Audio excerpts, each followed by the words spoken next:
equation follow using the quadratic formula. And di ba we have employed the psi as C over the uh, critical damping, or the critical damping is equal to 2m omega in the equation. So we were able to rewrite that the root of the quadratic equation, or the root of the characteristical or auxiliary equation, is equal to negative psi omega plus minus omega square root of xi squared minus 1. And we have already defined that this term here inside, now this term here inside the square root, we call this the discriminant. Discriminant.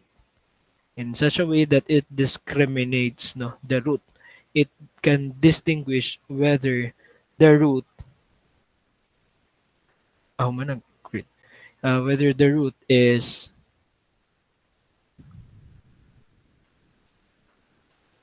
a this one, if the root is a underdamped or critically damped or overdamped, or if the root has a complex conjugate, real double roots and distinct real roots. Humanap po dito sa kwan, critical damping. Solution sa critical damping, everyone. Mr. Debaras, hello. Asa ang mga tao? Mr. Fuwa?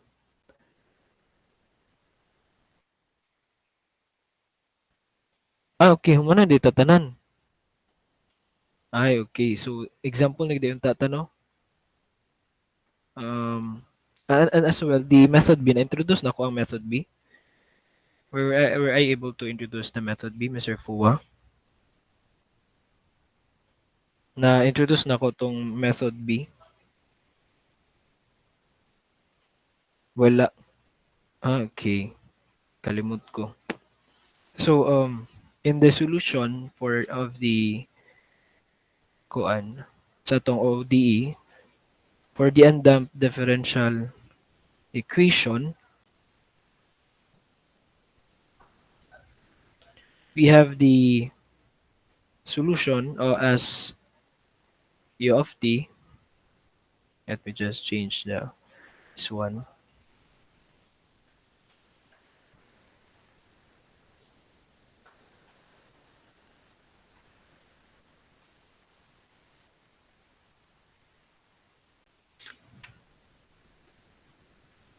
Okay.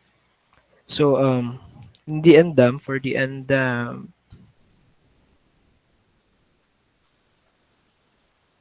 free vibration response, no, I'd like to introduce two methods, or let's say two solutions. Actually, they are just the same nga kuan, pero lain lang siya pamaagi, no, later when we try to calculate for the solution. So for the undamped, di ba, we have the solution u of t is equal to u naught cosine omega t plus u dot naught over omega sine omega t. Now, so let's call this as our method A.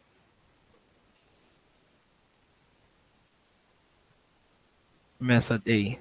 And the method B, which I'm referring to, is kani, in the form of this one. Alpha cosine omega t plus beta sine omega t. And for the underdamped,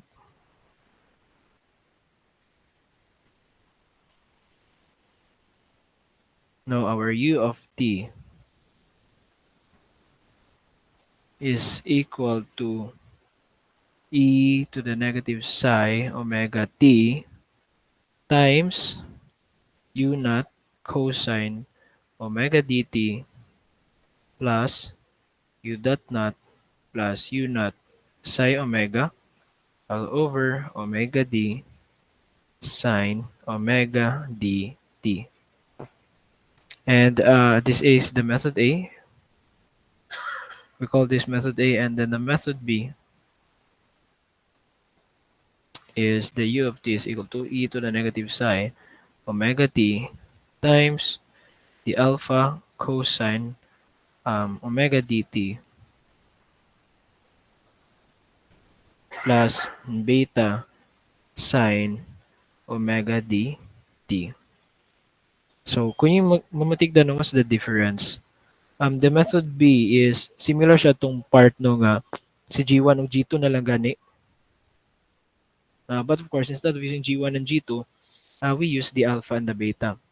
So, it depends no, if you were asked to solve using method A or method B, then you should follow which one. Ang nakapabor lang yung method B is mas dali siya memorize. For example, diri oh, kani bitaw nga part, diba, instead of you memorizing that one, it's you're just using beta. But the difference is with the method A, everything is already there. No, no need for further calculations because U naught is already given, U dot naught is already given, and then psi can be calculated.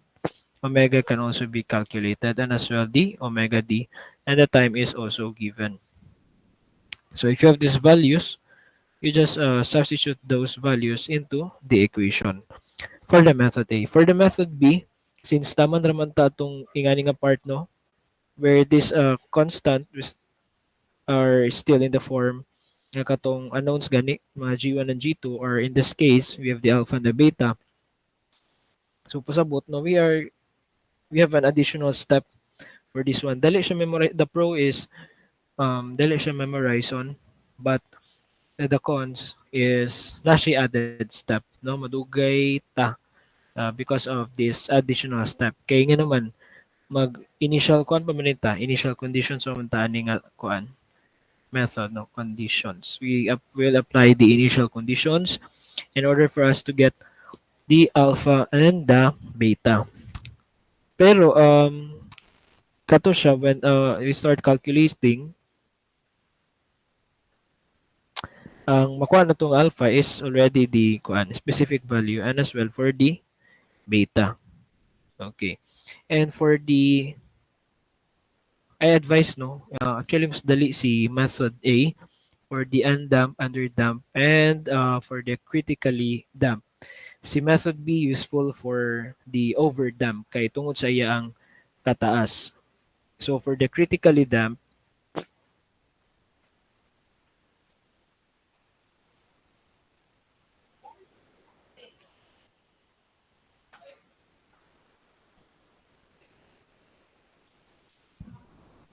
unsa gani ang kuan equation, so solution, Mr. Tudtud, for the critically damp, Mr. Tudtud. Naman ni si Tudtud.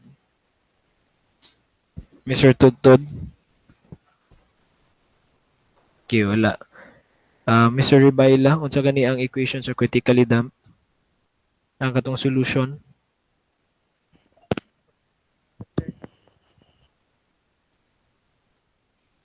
Mr. Ribayla. Hello, sir. Madawag ba, Unsa sir? gani ang yes. Unsa gani itong solution na to for the critically damp nga free vibration response? U of t is equal to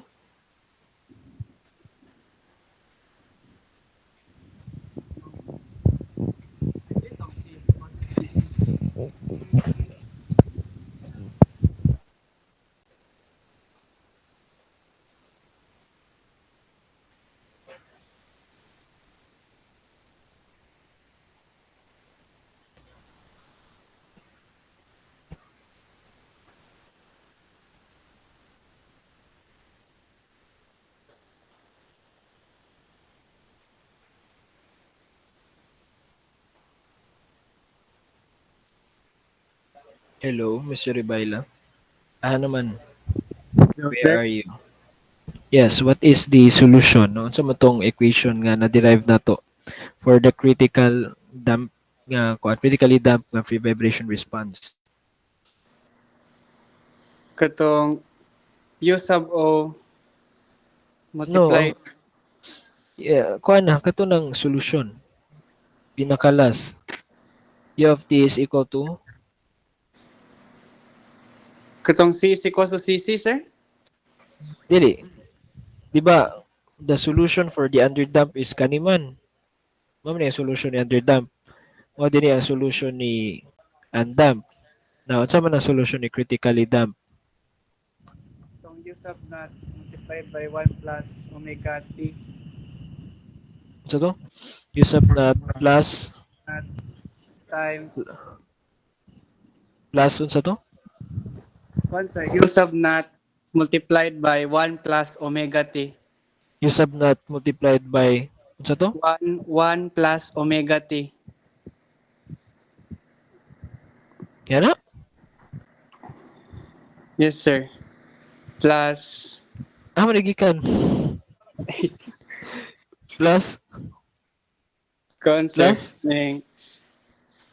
Use of not nga prime, sir, multiplied by t. ani? Yes, sir. Ah, manigikan. Sa sir. Ipakita na, be. I-share na lang. I-open na yung camera, be. Ato daw tanawon og unsa na imong nakopya diha. Agoy, murag lahi nimong nakuan. Be? Sa PPT ko nagtanaw, sir, ba? Sa general solution, sir. Sa critical dumping. Di mo gud ingan ang kuan solution sa critical dumping. Sorry, sir. Ah, okay. Kani diri.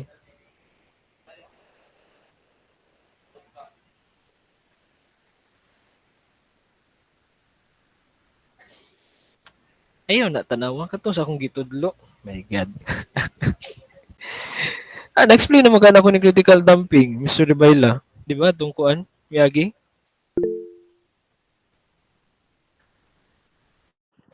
Wala pa mong tanang abot sa hura na, sir. Ingon mo kay kuan. Manataan ni. Yes, Mr. Tudtud. Ang critical damping, sir, kay C equals to C over 2M squared minus double I omega squared equals 0.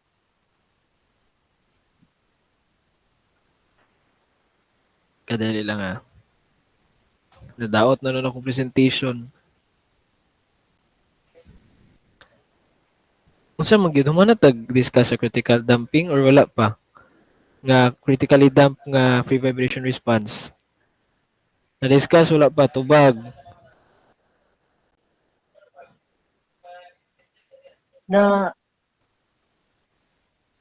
Katong CC. Unsa ganito Mr. Tudtud? katong C over 2M squared Omega. minus omega squared equals 0, sir. Wala pa ta nakakuha sa solution katong U of t is equal to e to the negative omega t. Wala pa, Wala sir. pa nakaabot diya, sir. Ay, abi mo One, na ko. Humana undamp ta pa dito. man nata to, sir. Ah, okay. Pero ang underdamp, nakuha na wala pa. Dito na taman, sir, sa yun sa ang last ni mga topic, sir, kay yun sa nimo pagkuha ang nganong underdamp, nganong overdamp, nganong critically damp katuwa, sir. Ay, wala pa ta nag-solution lagi. No? Tanong bito ko, ay gatingog sa inyo haga. Ay, kaya let's go back. Abisa na ko kumana mo tanan, nalipay sad ko.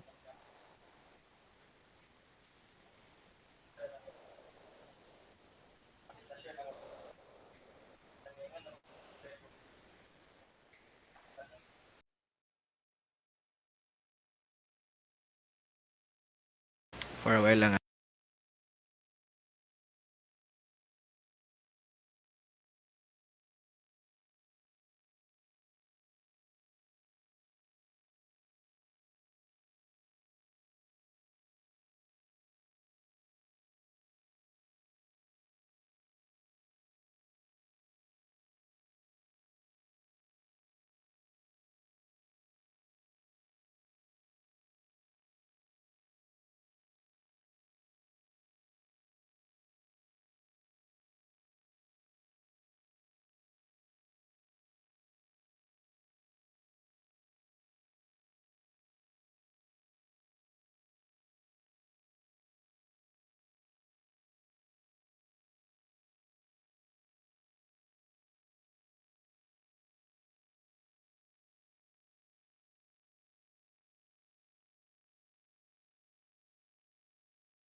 Okay, good afternoon once again, future engineers. So I was gone for some time now because I need to restart my laptop. Okay, di siya ga share screen.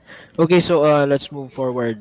So last time we have tried to solve the undamped free vibration response system, right? Where our C is equal to 0. Right now, since our C is not equal to 0, our characteristic equation for this differential equation, which is equal to r squared plus C over mr as omega squared, has a root of that is equal to negative c over 2m plus minus the square root of quantity c over 2m squared minus the omega squared. Now, this has been the root of the characteristic equation. Now, we did use the quadratic formula to get the root of this equation. Now, if we apply the psi, I have introduced the psi, right? That is the ratio of your damping coefficient with your critical damping, and your critical damping is the 2m omega. And if we substitute this one, no, on this part, kana si c over 2m, now if we substitute the value of c there, from here, actually from here, no, we can solve that our c is equal to 2m omega psi. So if you substitute that there, the c will become 2m omega psi all over the 2m. And we are left with the psi omega.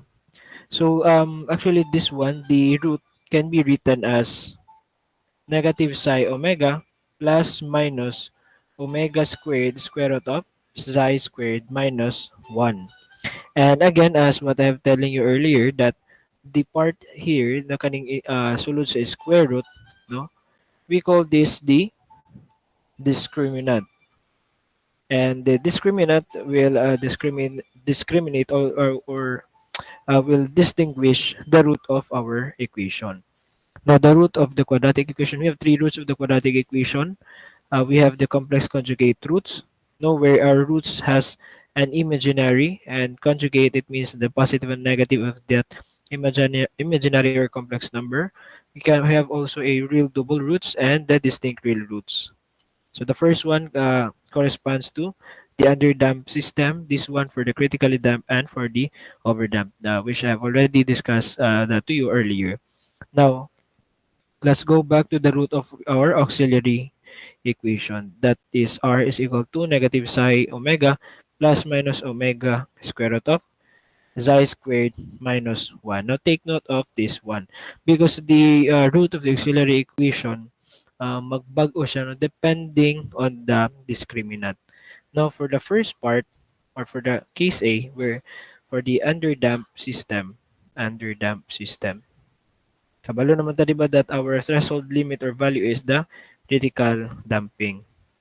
So when our C is less than the critical damping, that is, we call that underdamped.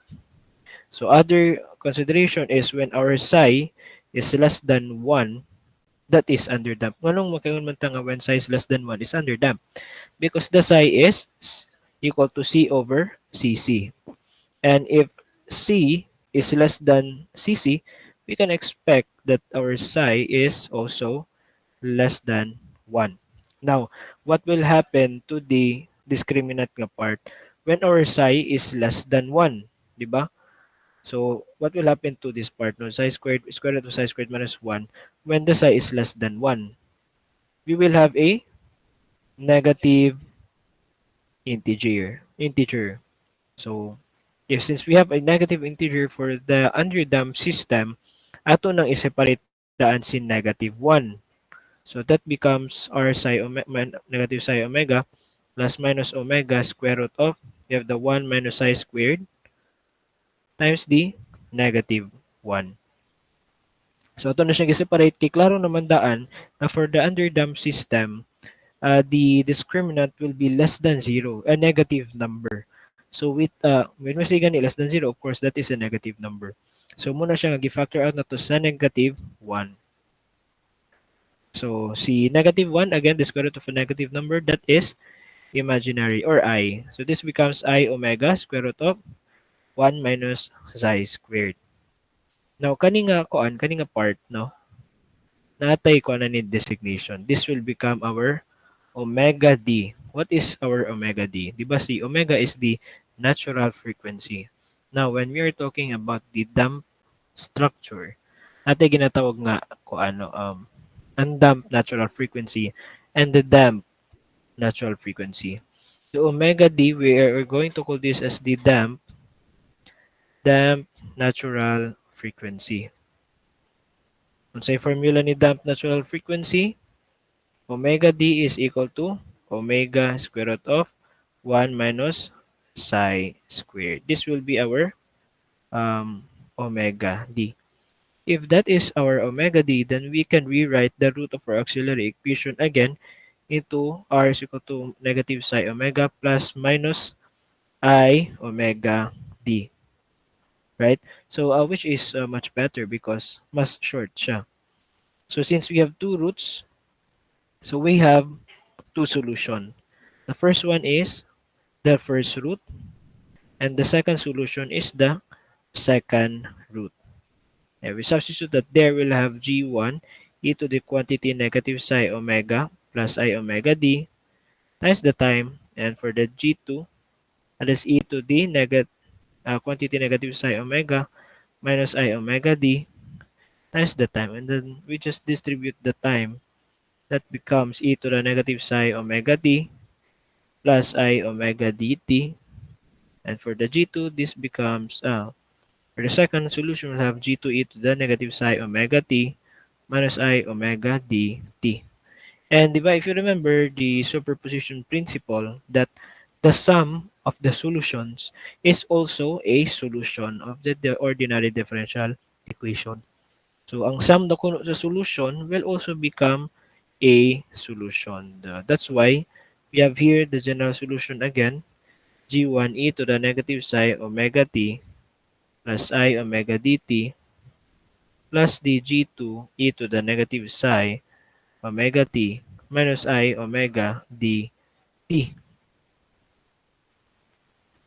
So let me just rewrite this, that the u of t is equal to g1 e to the negative psi omega t plus I omega dt and plus g2 e to the negative psi omega t negative psi omega t minus I omega dt. Alright. So again, by the property of multiplication of the same base, now here if the same base, no, pwede na ito ma-add ang ilang exponent, no, like this one.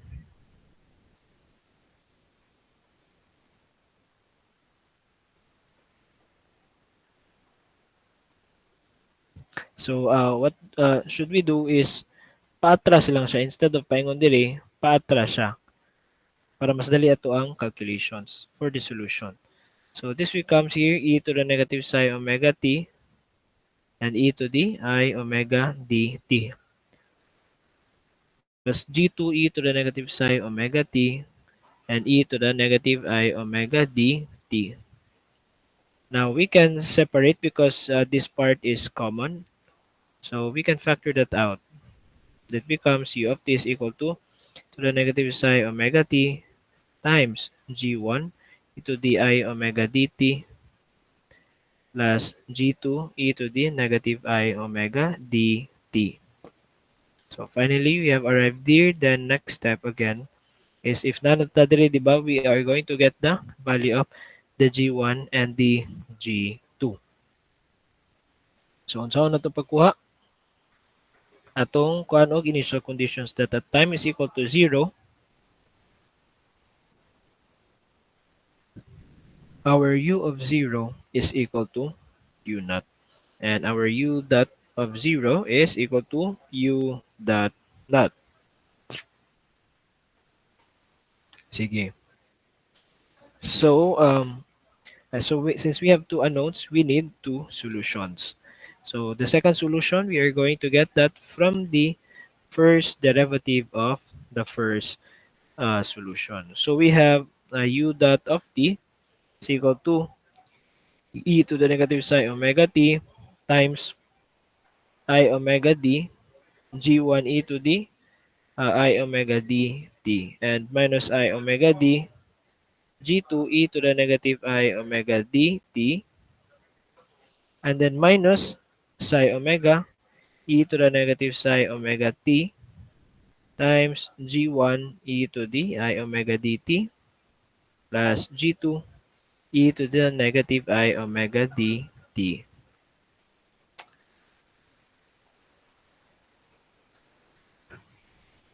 And if you notice, no, this part is just this one, di ba? So we can rewrite, let's just rewrite and simplify the first derivative as e to the negative psi omega t. By the way, pagkawas na to si I omega d. I omega d e to the negative psi omega t times G1 e to the I omega dt minus G2 e to the negative I omega dt minus psi omega u of t. So makakuha na rin tanong, applying the initial conditions, this partial will become u naught is equal to e to the 0 times g1 e to the 0 plus g2 e to the 0.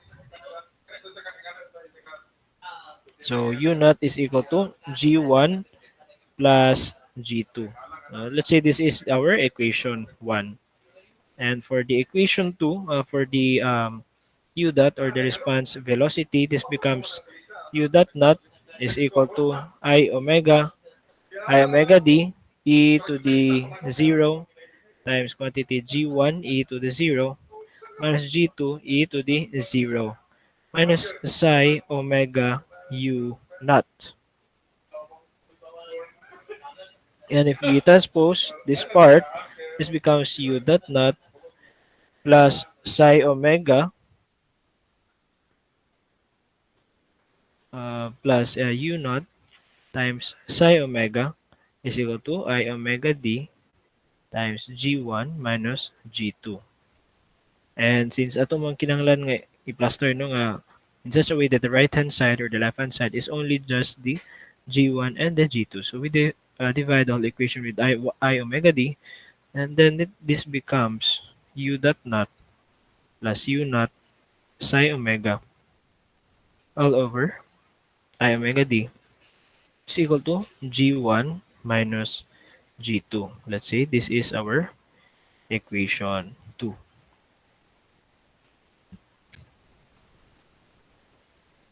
So let's just rewrite now the equation 1 and the equation 2. And then we have here the u dot naught plus u naught psi omega all over I omega d.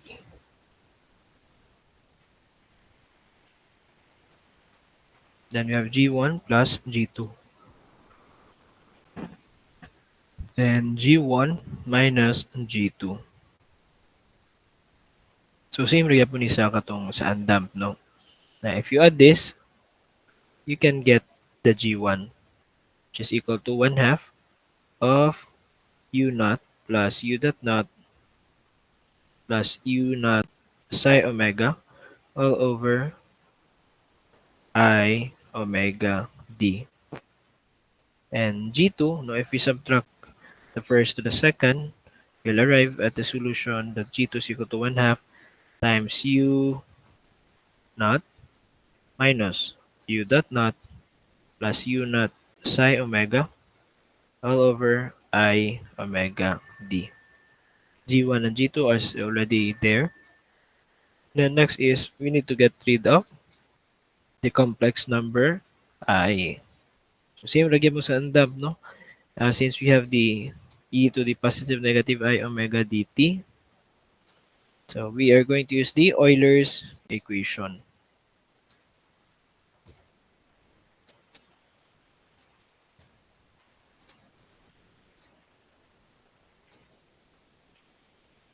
So this one is equal to cosine omega dt plus minus I sine omega dt.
And then we just substitute that to our general solution.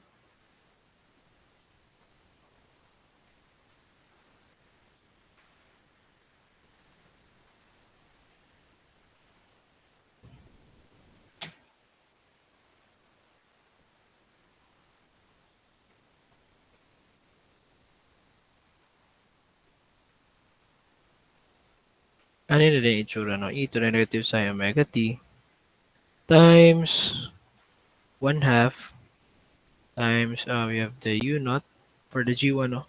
U naught plus u dot naught plus u naught psi omega all over I omega d times d cosine omega dt plus I sine omega dt. And then plus, sa g2 nga part, we have 1 half times u naught plus, sorry, minus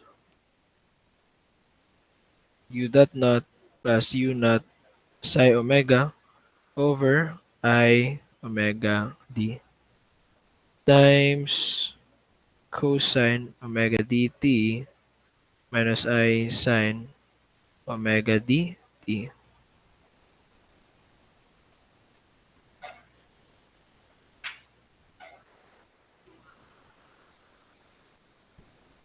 And let's just factor out 1 half, no, sa gawas. We'll have 1 half e to the negative psi omega t. And then let's distribute everything inside. So ito yung distribute dire, just like what we did with the undamp. So we'll have u naught cosine omega dt plus I u naught sine omega dt. And then we have plus u dot naught plus u naught psi omega all over I omega d cosine omega dt and plus u dot naught plus u naught versi omega over I omega d times I sine omega dt. Okay. So pinakita, no, that we have a complex number here and then the denominator and numerator, it means that we can cancel this out. So ang mabili na lang dayon will be kani.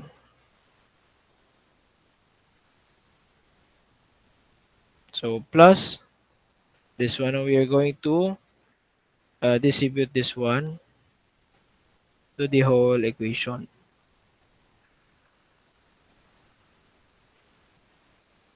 So that becomes u naught cosine omega dt minus I u naught sine omega dt minus u dot naught plus u naught psi omega all over I omega d times cosine omega dt plus u dot naught plus u naught psi omega all over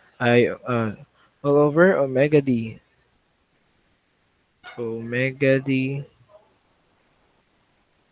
sine omega dt.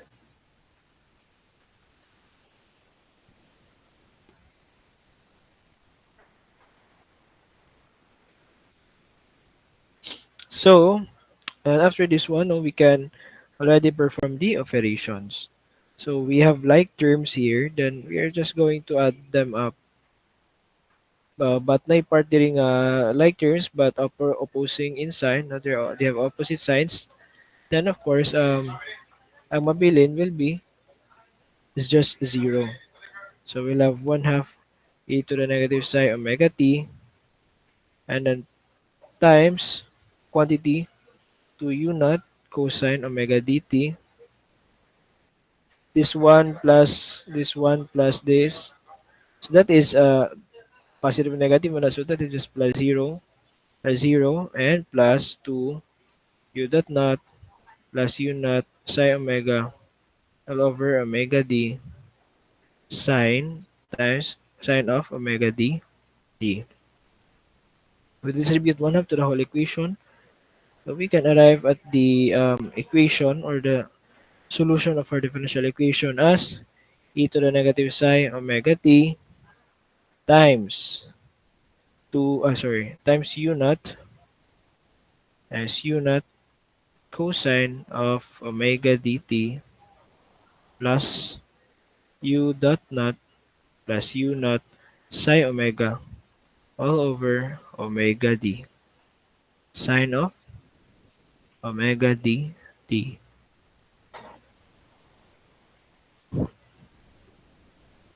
And finally, we have already our answer. The solution of the ordinary differential equation. Again, let's call this our method A. See, method B, similar ani u of t is equal to e negative psi omega t, but times alpha cosine omega dt plus beta sine omega dt.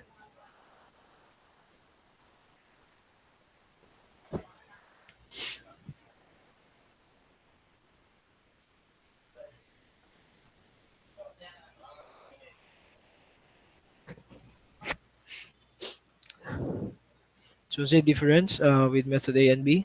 Method A is already solved, no, or calculated. So everything is already there. You just need to substitute your values from the given equation. Ang sa method B, no, you need to have an additional step, no, by applying the initial conditions to get the value of the alpha and the beta. Question on this part, Mr. Fuwa,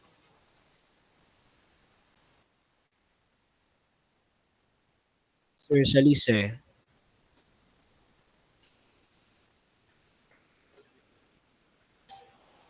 Miss Pelinio.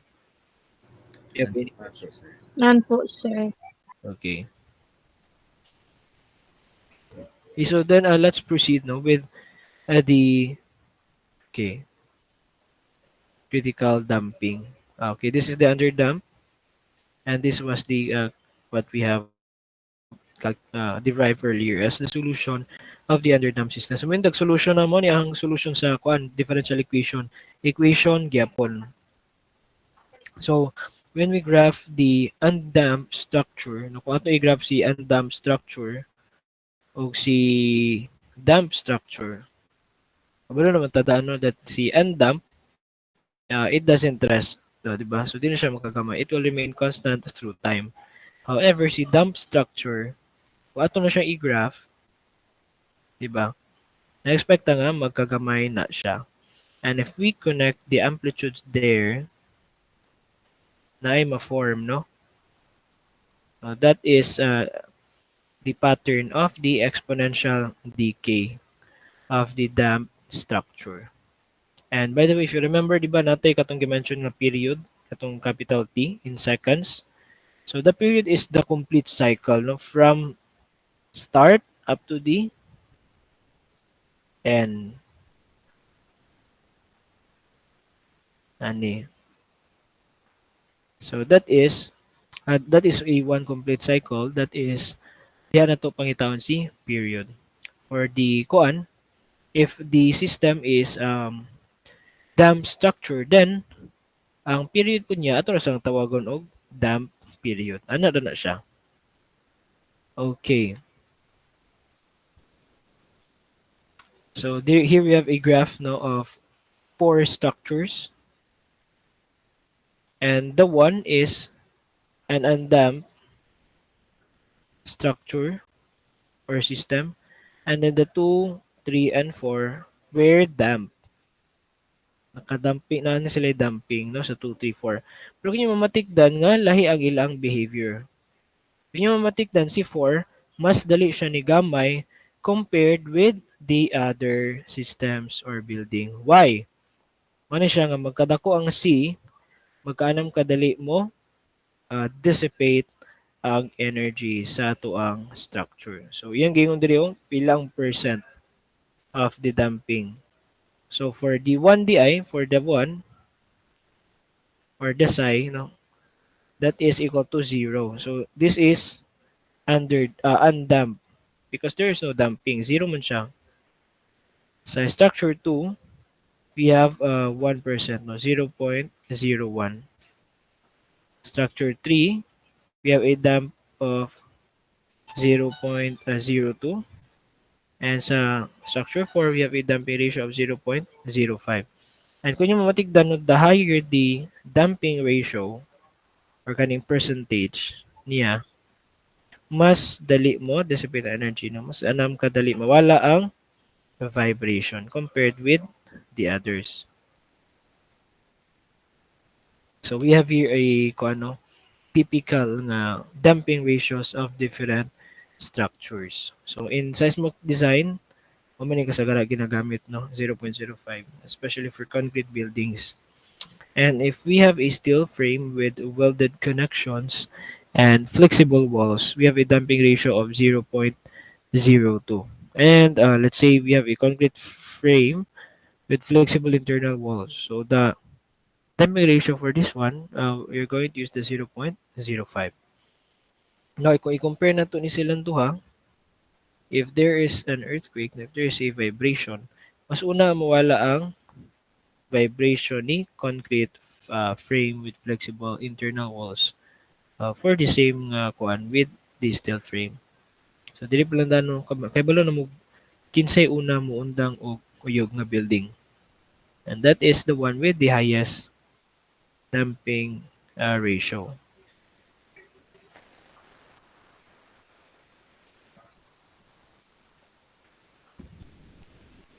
Okay, so let's move no forward sa tuang critical damp system. So this happens when our damping coefficient C is the same or similar or actually the same with our critical damping. So sa may metabo when the same sila. Diba, if you remember, the root of auxiliary equation is equal to negative psi omega plus minus omega square root of psi squared minus 1. Now, if C is equal to CC, the psi, which is equal to C over CC, no, if equal sila, let's say C is equal to CC, we'll have a damping ratio of equal to 1. Now, this becomes a critically damped system. So, if our psi is 1, 1 squared minus 1, that will become 0. So, we are left with R is equal to negative 1 times omega or simply negative omega. That's why we just have this one, the root of the auxiliary equation for for critically damped systems. Now, sa may buhaton na to, now, if we have a critically damped, if nga niya to makita. Now, if, if you remember, our original equation U is equal to GE to the RT. Since isa naman na nga to ang root, then U1 is equal to just G1 e to the negative omega t. No karon para sa second order ordinary differential equation, we need a second equation kay second order ba siya to get the solution of the ordinary differential equation.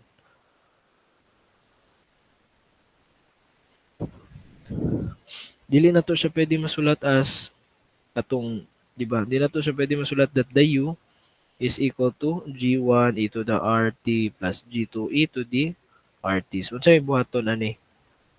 Now, following the rules of the differential equations, ang second equation do nimo dapat daw ang imuhang first solution times the independent variable.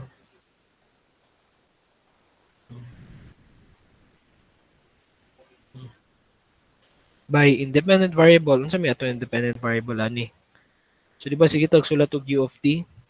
So, our independent variable is the time. Sa ato pa di ay, no, that the general solution, we're just going to multiply the independent variable. So, u2 will become t times g2 e to the negative omega t. And if we add this up, now following the principles of proposition, this becomes u of t is equal to g1 e to the negative omega t plus t times g2 e to the negative omega t. Since the omega t is a common, we can write this as u of t is equal to e to the negative omega t times g1 plus t g2.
Okay, so let's move on. Since we have ready in this form, we need to get the unknowns. Si G1 and si G2.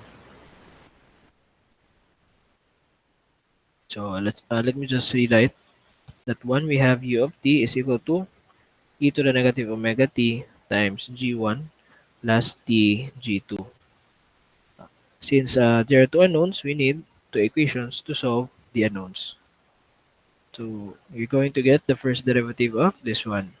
U of t is equal to e to the negative omega t times G2 minus omega e to the negative omega t times G1 plus t G2.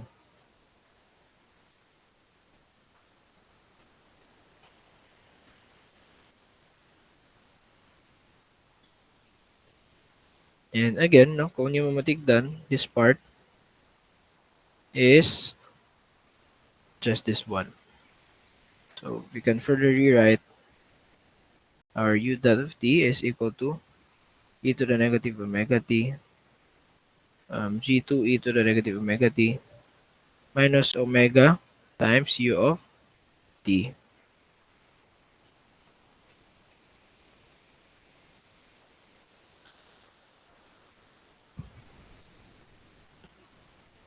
Okay, so let's apply the initial conditions is equal to 0. So this will become u naught is equal to e to the 0 times g1 plus 0 times g2. So ang manigikan si 0 na by ni g2. Again, this is the independent variable. So at time is equal to 0, the t here, it will also become 0. So your u naught is equal to g1. So na natin solution ni g1, no? Matik na din na pala itong ganyan nga taas pa kaya ito ang gi-agian. Next is we have this one. So that will become u dot naught equal to g2 minus e to the 0 minus omega u naught. Or simply u dot naught plus omega u naught is equal to g2.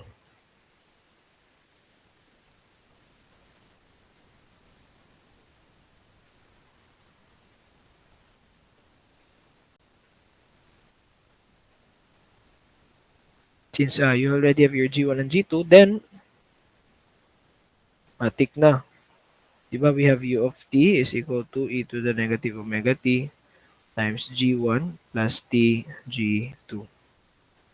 You just substitute that there, so you have u of t is equal to e to the negative omega t times our g1 which is u naught plus our g2 which is u dot naught u dot naught plus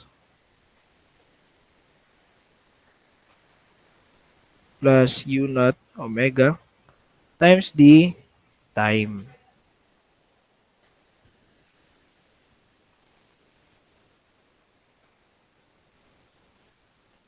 Let's say this is method A in our calculation sunod, and we'll have our method B. So method B is just u of t is equal to e to the negative omega t times the alpha plus beta t. So mubura kayo no? Ano na ako ni method B no? Mubura gid siya. But na added step when mo gamiton. Actually, the method B is just the unfinished version of the method A, where instead of continuing no, to find the specific nga solution for the differential equation, ang gibuhat na to is ato lang siyang gipasagdan up to the part nga ni arbitrary constant. Kaya masolve mo gyapon siya. Initial conditions will also be given, right?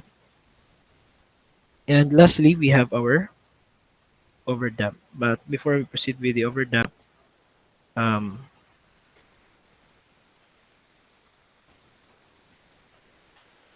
kanino? Kanyo na matikdan nga okay, dili na sa sige. So, this is the behavior of the critically damped system. Katulad lagi. Kanyo na matikdan, di ba, si undamp o si overdamp na ay cosine, di ba? Cosine omega t and sin omega t na ni siya kang undamp. But and as well, si kuan underdamp na siya cosine omega dt and sin omega dt for the underdamp. Now, starting nilang kuan, nilang critically damp o overdamp,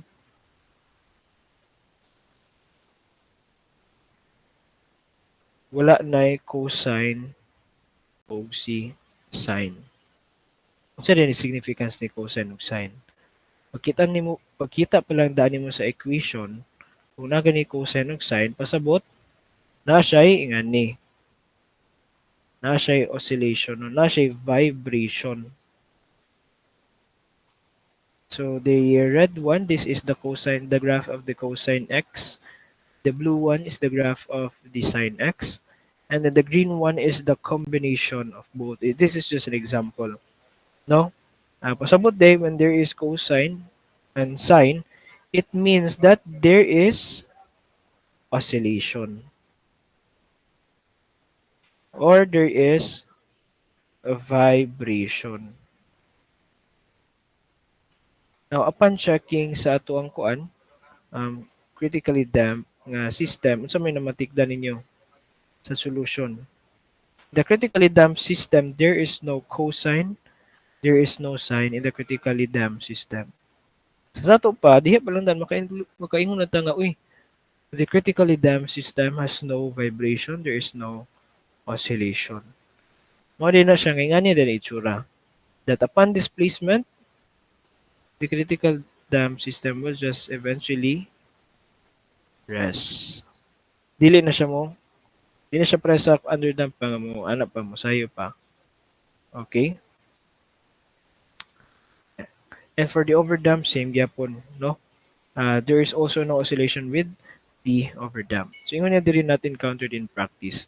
So, you can only encounter this in objects, no? Not really sa infrastructures. It's just objects. Kanong mga shock observers and others. So, if it's critically damp, no oscillation, no? And if the critically damp has no oscillation, pasabot, kato ba yung mas dako pag yun sa critical damp, samot na gyud nga no oscillation or no vibration. So the root of equation or the root of the auxiliary equation for the overdamp system is just this one, right? And the general solution is just u of t is equal to g1 e to the r1t plus g2 e to the r2t. And then if we just substitute the roots, we'll have g1 e to the 1tt negative psi omega plus omega square root of psi squared minus 1 plus g2 e to the 1tt negative psi omega plus omega square root of psi squared minus 1. Sorry, minus omega times the time. We distribute the time.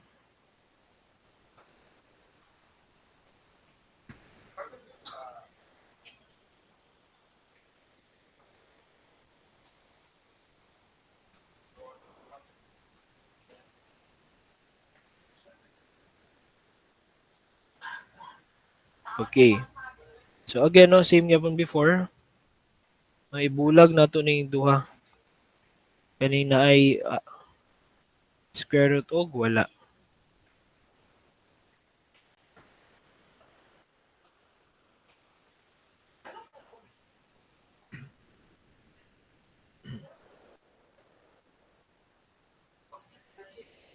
And then we factor out e to the negative psi omega t.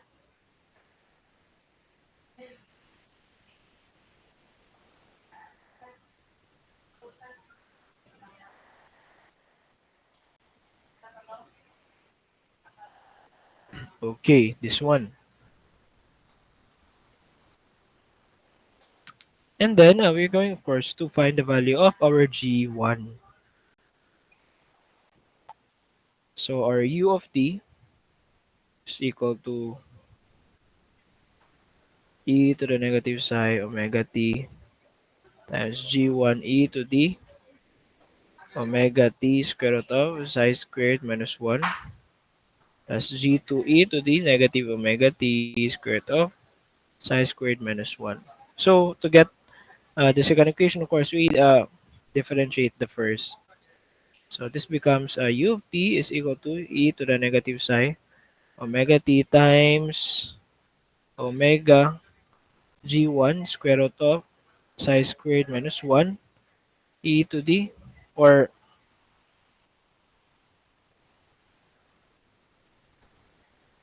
e square root of psi squared minus 1 g1 e to the omega t square root of psi squared minus 1 minus omega square root of psi squared minus 1 times g2 e to the negative omega t square root of psi squared minus 1 minus psi omega e to the negative psi omega t times g1 e to the omega t square root of psi squared minus 1 plus g2 e to the negative omega t square root of psi squared minus 1. So our u of t is equal to, i-factor out lang natin yung kaning commons. So you have omega e to the negative psi omega t square root of psi squared minus 1 times g1 e to the omega t square root of psi squared minus 1 minus g2 e to the negative omega t square root of psi squared minus 1 minus psi omega u of t.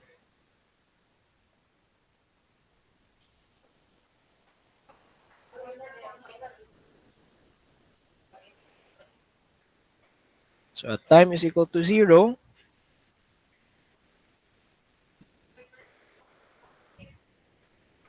we have u naught is equal to e to the 0 times g1 e to the 0 plus g2 e to the 0, or simply u naught is equal to g1 plus g2.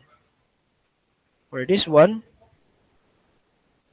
this will become u dot naught is equal to omega e to the 0 square root of psi squared minus 1 times g1 e to the 0 minus g2 e to the 0 minus psi omega u naught, or simply that u dot naught plus psi omega u naught all over omega square root of psi squared minus 1 is equal to g1 minus g2. You have an equation 1 and we have our equation 2. So let me just rewrite the equation 1 and 2.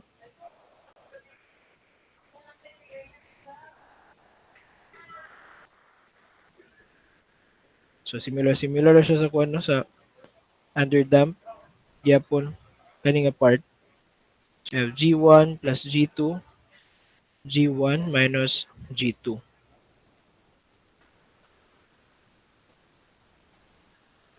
So atong G1 is just 1/2 of U naught plus U dot naught plus U naught psi omega all over omega square root of psi squared minus 1. Our G2 is equal to 1/2 times U naught minus U dot naught plus U naught psi omega all over square root of psi squared minus 1.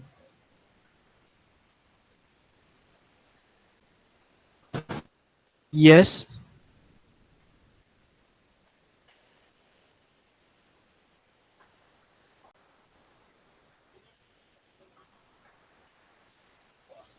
Okay.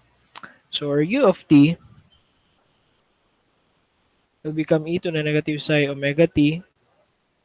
Diba yung mo to siya times G1 e to the omega t square root of psi squared minus 1 as G2 e to the negative omega t square root of psi squared minus 1.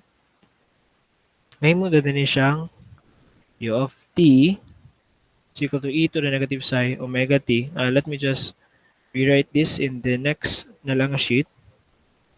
For the overdamp,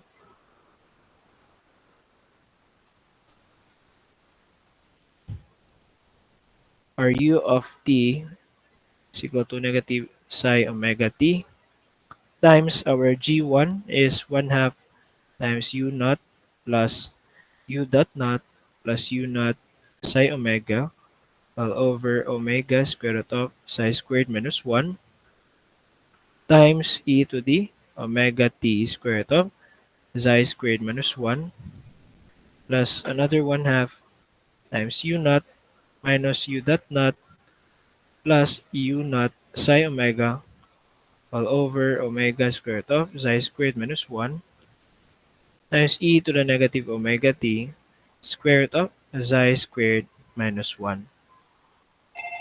This is the solution for the overdamp free vibration response.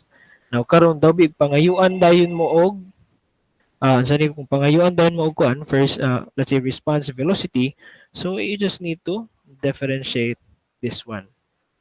Pero taas kayo siya, di ba? Kung yung tanaw, taas kayo. Muna na ni siya nga mag-advise na dahil ko nga for the overdamp free vibration response, unsa man ni buhaton, no? You are going to use the method B or katong unfinished nga method A in your calculations. Okay, this will take time. Tanaw ra ko, no? Too much kayo, daghan kayo. So, inyo lang buhaton na we'll just use this one, method B, plus beta e to the negative omega t square root of psi squared minus 1. So it is in this part no nga para sa ako mas better siya that you're going to use the method B instead of the method A when calculating problems relating to the overdamp free vibration response. So nang introduce na ko ni si method B, it is because in problems you will be asked for both the displacement. You will also be asked for the response velocity. Bilang velocity, ana, at time is equal to 5 seconds, kana. And also the acceleration. Questions?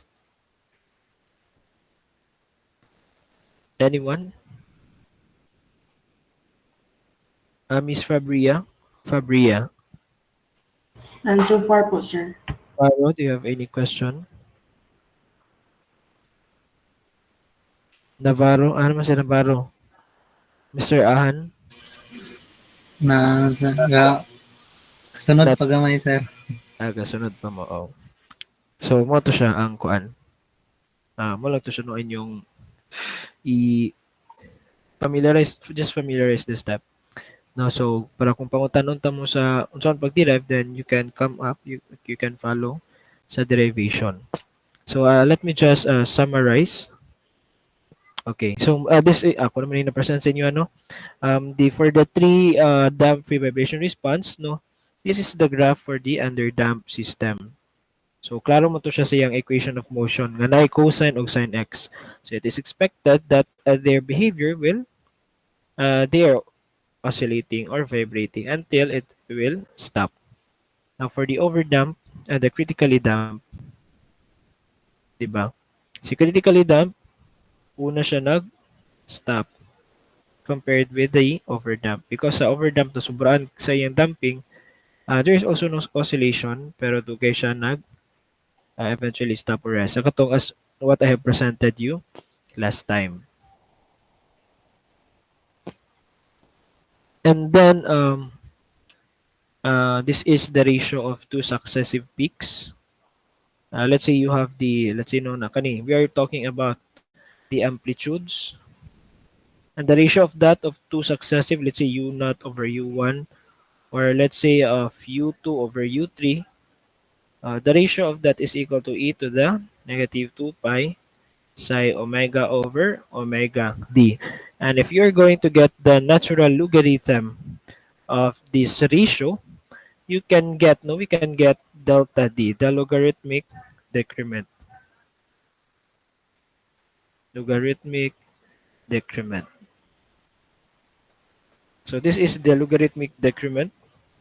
So if na given nga you, if the amplitudes were given, then you just take the natural logarithm of those, and you will be able to get the logarithmic decrement.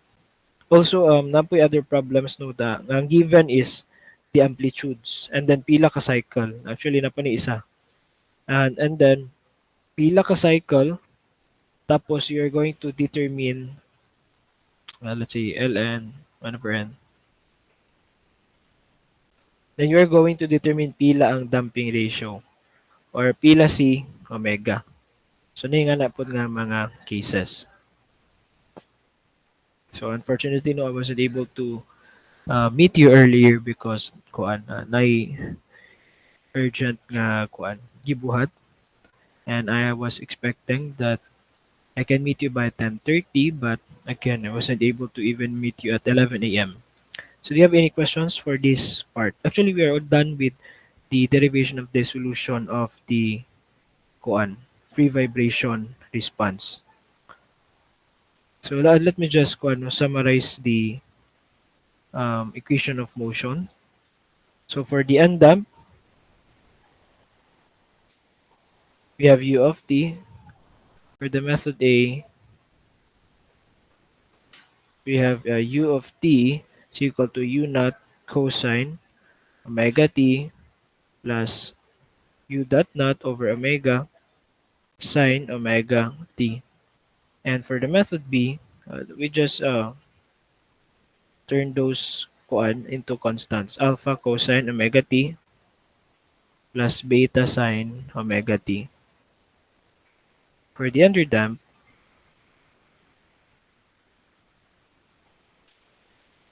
we just have the u of t is equal to e to the negative psi omega t times have the u naught cosine omega dt plus u dot naught plus u naught psi omega over omega d sine omega dt. And for the method B, that is just the u of t is equal to e to the negative psi omega t times the alpha cosine omega dt plus the beta sine omega dt. So mas dali no tanawon si method B. And for the critically damp,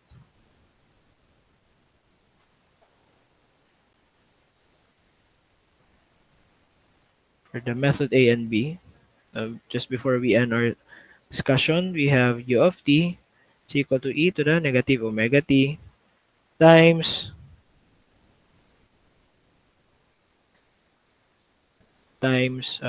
u naught plus the other one we have u quantity u dot naught plus u naught omega as the time, and for the critically damp e to the negative omega t times d alpha plus d beta times the time. And lastly, for the overdamp, ito si overdamp to, grabe ka taas. Um, isulat ba na ako? So, you just copy mo na to siya, no? Taas kayo to siya. Si overdamp,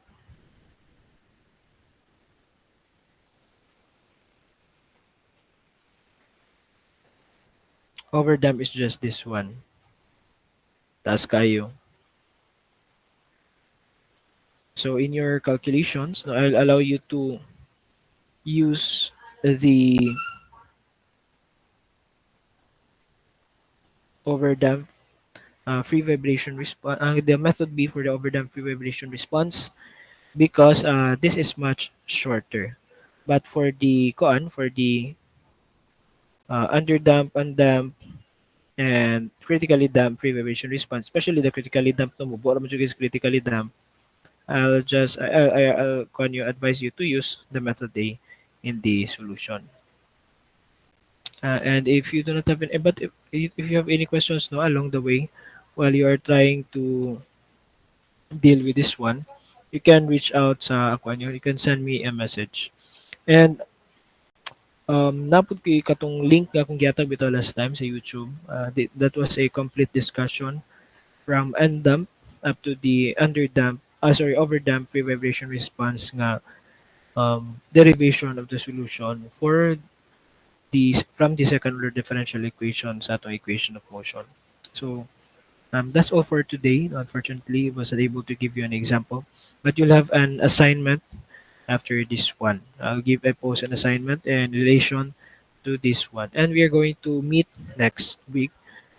Yeah, we're going to meet next week. We'll have a discussion and we'll have a short quiz afterwards. Question.